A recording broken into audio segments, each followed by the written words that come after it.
बिस्मिल्लाहिर्रहमानिर्रहीम। Welcome to my YouTube channel.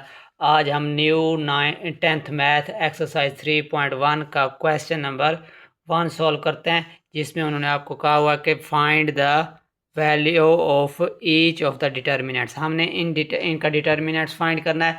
पहला question है आपके पास 10, 5, 4 और 6 ये मैट्रिक्स है। इसको हमने इसका डिटर्मिनेंट फाइंड करना है। डिटर्मिनेंट फाइंड करने के लिए आपने क्या करना है, सिंपल 10, 5, 4 और 6 हमने इसका डिटर्मिनेंट फाइंड करने के लिए इनको क्रॉस मल्टीप्लाई कर देना। क्रॉस मल्टीप्लाई मतलब आपने इसको इसके साथ मल्टीप्लाई कर देना और इसको इसके साथ मल्टीप्लाई कर देना। तो मल्टीप्लिकेशन में कैसे, 10 मल्टीप्लाई 6, दरमियान में आपने डिटर्मिनेंट्स फाइंड करने के लिए हमेशा क्या लगाना है, माइनस 4 मल्टीप्लाई 5। तो 10 मल्टीप्लाई 6 60 माइनस 4 मल्टीप्लाई 5 20। 60 माइनस 20 ये आपके पास आंसर आ जाएगा 40। डिटर्मिनेंट्स सॉल्व हो गया। दूसरा आपके पास पार्ट है इसका, -5, 8, -3 और -7। इसको हम सॉल्व करते हैं। इसको भी हमने क्रॉस मल्टीप्लाई कर दें, इसको इसके साथ और इसको इसके साथ। आपने -5 मल्टीप्लाई हो जाएगा -7 के साथ, दरमियान में अलामत लगाएंगे माइनस की, और -3 मल्टीप्लाई हो जाएगा 8 के साथ। अब ये मल्टीप्लाई जब करेंगे तो माइनस माइनस प्लस हो जाता है, 5 7 दा 35, यहाँ से माइनस माइनस ये भी प्लस हो जाएगा, 8 3 दा 24। इनको ऐड करेंगे तो 5 और 4 9, 3 और 2 5, ये आंसर आ जाएगा।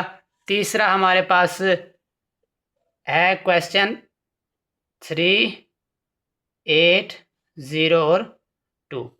तीसरे पार्ट का हम सॉल्यूशन फाइंड करते हैं। तो इनको भी क्रॉस मल्टीप्लाई कर देंगे और माइनस कर देंगे। 3 2 से होगा 3 multiply 2 minus 0 multiply 8। 3 multiply 2 6 minus 0 multiply 8 0। तो 6 माइनस 0 6, ये आपके पास आंसर आ गया। डिटर्मिनेंट्स हमने फाइंड कर लिए। एक्सरसाइज 3.5 का क्वेश्चन नंबर 2 देखते हैं। फाइंड वेदर मैट्रिक्स सिंगुलर और नॉन सिंगुलर। अब हमने ये क्वेश्चन आपके पास है, इसके 4 पार्ट्स हैं, तो इनको हमने चेक करना है कि ये सिंगुलर हैं या नॉन सिंगुलर है। अब सिंगुलर और नॉन सिंगुलर क्या होता है, अगर हम मैट्रिक्स का मॉड लें, डिटर्मिनेंट लें और वो बराबर आ जाए 0 के, अगर वो उसका आंसर 0 के बराबर आ जाए तो वो सिंगुलर हो जाएगा। अगर उसका डिटर्मिनेंट लें या मोड, इसको मोड भी कहते हैं, तो वो 0 के बराबर ना आए तो वो क्या होगा, नॉन सिंगुलर। 0 के बराबर ना आने का मतलब है वो प्लस में भी आ सकता है, माइनस में भी आ सकता है, 0 के बराबर नहीं होना चाहिए। तो ए पार्ट मैंने लिखा है। ए में आपके पास ये एक मैट्रिक्स दिया गया है, इसका हम डिटर्मिनेंट फाइंड करते हैं। डिटर्मिनेंट को लिखने के लिए आपने ये ए के दूसरी दोनों साइडों पे लाइनें लगा देनी है। इसी तरीके से आपने मैट्रिक्स इसमें भी 5 3 3 और 2, इसको भी ऐसे मॉड की फॉर्म में लिख देना है। अब इसको हल करने का तरीका, इनको क्रॉस मल्टीप्लाई, 5 2 से होगा 5 मल्टीप्लाई 2, दरमियान में माइनस लगाएंगे। 3 3 से मल्टीप्लाई होगा 3 मल्टीप्लाई 3 3, 5 2 दा 10 माइनस 3 3 दा 9, 10 माइनस 9 आपके पास आंसर आ जाएगा 1। तो ए का मॉड जो है वो आपके पास, ए का डिटर्मिनेंट 1 आ गया। तो ये 1 है, ये 0 के इक्वल नहीं है, तो ये कौन सा हो जाएगा, ये आपके पास नॉन सिंगुलर मैट्रिक्स हो जाएगा। ये नॉन सिंगुलर मैट्रिक्स है। इसके बाद हमारे पास दूसरा बी पार्ट है। बी आपके पास एक मैट्रिक्स है 7 21 2 और 6। इसका हम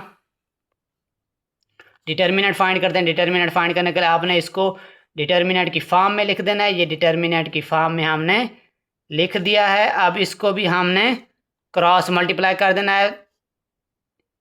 ये आपके पास मल्टीप्लाई हो जाएंगे, 7 मल्टीप्लाई 6 माइनस करेंगे 2 मल्टीप्लाई 21, 7 6 था 42 माइनस 21 मल्टीप्लाई 2, ये हो जाएगा, ये भी 42, ये प्लस का 42 है, ये माइनस का, ये दोनों कैंसिल हो जाएंगे, आंसर आ जाएगा 0। तो बी जो है वो आपके पास सिंगुलर मैट्रिक्स है। ये क्या है? Singular matrix. क्यों? क्योंकि ये आपके पास इसका आंसर क्या आ गया है? 0। क्वेश्चन नंबर 2 के दो और पार्ट भी देख लेते हैं, सी और डी। सी में आपके पास, अब इसका भी हम डिटर्मिनेंट फाइंड करेंगे। डिटर्मिनेंट कैसे? सी का आपने मॉड की फॉर्म में लिख देना है और इसको भी आपने मॉड की फॉर्म में लिख देना है। तो इसको क्रॉस मल्टीप्लाई करेंगे। क्रॉस मल्टीप्लाई कैसे करते हैं? सी का मॉड एज इट इज़, यहाँ पे 13 3 के साथ मल्टीप्लाई हो जाएगा और 7 जो है वो 5 के साथ। 13 3 के साथ हो जाएगा मल्टीप्लाई, तो 39 माइनस 7 5 के साथ 35। तो 39 में से 35 माइनस करेंगे तो आंसर आ जाएगा 4। सी का मोड आ गया है, डिटर्मिनेंट आ गया 4। तो ये आपके पास 0 नहीं आया, तो ये कौन सा हो जाएगा? Non singular matrix. ठीक हो गया। इसके बाद आखिरी डी हमारे पास रह गया। डी को मोड की फॉर्म में लिख रहा हूँ। तो डी को मोड की फॉर्म में 2 0 0 और 0। इसको मोड की फॉर्म में इसको भी क्रॉस मल्टीप्लाई कर देंगे। तो क्रॉस मल्टीप्लाई कैसे करते हैं? 2 मल्टीप्लाई 0 हो जाएगा और minus 0 multiply 0। 2 multiply 0 0 minus 0 multiply 0 0 0 minus 0 0। तो डी का मॉड डिटर्मिनेंट आ गया 0 के, तो 0 के बराबर आ जाए तो वो हो जाएगा सिंगुलर मैट्रिक्स। ये कौन सा हो जाएगा? Singular matrix.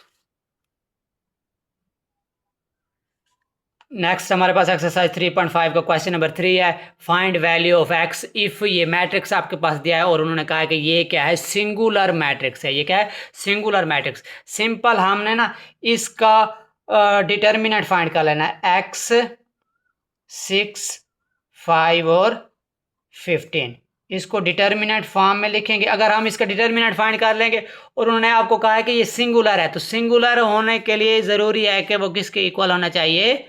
0 के। तो हम जस्ट इसको इक्वल कर देते हैं 0 के। तो अब हम इसको क्रॉस मल्टीप्लाई कर देते हैं। क्रॉस मल्टीप्लाई 15 को x multiply 15 minus 5 multiply 6 is equal to 0। 15 x के साथ होगा तो 15 x हो जाएगा, माइनस 6 5 के साथ होगा तो 30 is equal to 0। 15 x as it is minus का 30 है, तो दूसरी साइड पे जाएगा तो प्लस का 30 हो जाएगा। हमें x की वैल्यू चाहिए, तो 15 मल्टीप्लायर उधर जाकर डिवाइड हो जाएगा 30 ओवर 15, तो x इज इक्वल टू ये 2 पे कैंसिल हो जाता है। x की वैल्यू आ जाएगी हमारे पास 2। क्वेश्चन नंबर 3 सॉल्व हो गया। क्वेश्चन नंबर 4 देखते हैं। क्वेश्चन नंबर 4 में उन्होंने कहा है फाइंड एडजॉइंट ऑफ मैट्रिक्स। ये 3 मैट्रिक्स दिए गए हैं, ए बी सी हमारे पास मैट्रिक्स दिए गए हैं। हमने इनका क्या फाइंड करना है? एडजॉइंट। अब एडजॉइंट फाइंड कैसे करते हैं? जैसे ये ए मैट्रिक्स है, इसका एडजॉइंट अगर फाइंड करना है तो आपने ए डी जे एडजॉइंट और साथ में जिसका मैट्रिक्स फाइंड कर रहे हैं उसको लिख देना है ए। एडजॉइंट ऑफ ए हमारे पास आ जाएगा। अब इनमें आपने सिंपल ये जो आपके पास डायगोनल है ना, ये दोनों टर्म, इनकी आपने प्लेस जगह चेंज कर देनी है और इन दो डायगोनल्स की आपने अलामतें चेंज कर देनी है। कैसे? ये डी है ना, ये आपके पास ए की प्लेस पे आ जाएगा और ए जो है वो डी की प्लेस पे आ जाएगा। और ये जो दो बाकी ये दो आपके पास डायगोनल्स है, इनकी अलामतें चेंज कर देनी है। इसके साथ कोई अलामत नहीं है तो प्लस किया, इसके साथ भी प्लस किया, तो इनकी आपने अलामतें चेंज कर देनी। माइनस का बी हो जाएगा और ये हो जाएगा माइनस का सी। तो एडजॉइंट ऑफ ए हमारे पास फाइंड हो गया है। इसी तरीके से एडजॉइंट ऑफ बी हमने कैसे फाइंड करना है? एडजॉइंट ऑफ आपने क्या लिख देना है? बी, और सिंपल आपने इन दो डायगोनल्स की जगह चेंज कर देने। 7 5 की जगह पे आ जाएगा तो 7 ऊपर आ जाएगा और 5 7 की जगह पे आ जाएगा। और ये जो आपके पास माइनस का 2 है तो इसको प्लस का 2 बना देंगे ये आपके पास, और ये प्लस का 3 है, ये क्या हो जाएगा? माइनस का 3। ये एडजॉइंट ऑफ बी भी आ गया। अब एडजॉइंट ऑफ सी देख लेते हैं। एडजॉइंट ऑफ सी हमारे पास है। सी आपके पास सिंपल सी में -3 5 -3 और 2 है, तो आप -3 और 2 की प्लेस चेंज कर देंगे।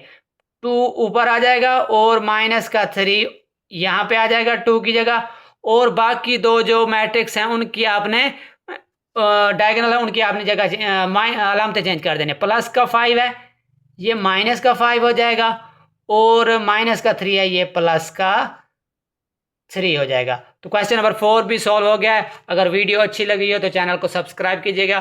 थैंक यू, अल्लाह हाफिज़।